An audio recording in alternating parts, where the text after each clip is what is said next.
Tandis que certaines images nous rassurent, nous donnent l'illusion de la réalité, d'autres, au contraire, dérangent. Elles troublent notre regard, nous obligent à douter, à regarder autrement. Aujourd'hui, Un Standard ouvre les portes de la nouvelle exposition Les choses entre elles de Valérie Belin, installée aux Franciscaines du 24 janvier au 28 juin 2026. À travers près de 60 photographies, Valérie Belin explore les frontières floues entre le vrai et le faux, entre l'humain et l'artificiel, entre le corps et l'objet. En parcourant l'exposition, les images semblent réelles, mais quelque chose dérange. Mais mes photographies, en effet, ont cette double dimension d'être à la fois extrêmement réalistes, précises, et en même temps, tout à la fois de paraître irréelles ou artificielles, montrant des êtres dont on doute de la réalité. Dans ces images, les corps deviennent des surfaces, les objets semblent presque vivants, et les visages trop parfaits finissent par inquiéter.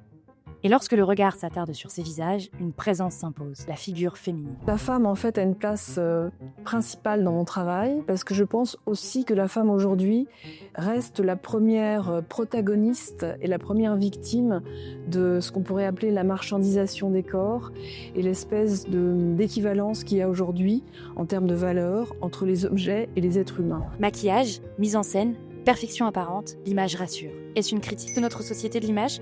À travers toutes ces séries, ce que je questionne, c'est la place de la femme, la place du vivant.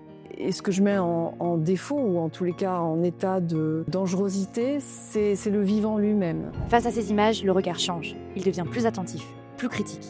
Et au fil du parcours, une sensation demeure. Que souhaitez-vous que le visiteur ressente en sortant de l'exposition ? Une remise à niveau ou une remise à plat de tous les mensonges et tous les faux semblants auxquels on peut se faire piéger au quotidien. Je voudrais que cette exposition soit une expérience intime pour le spectateur. Alors, face à ces images, une question demeure. Entre la réalité et l'illusion, que reste-t-il du réel ?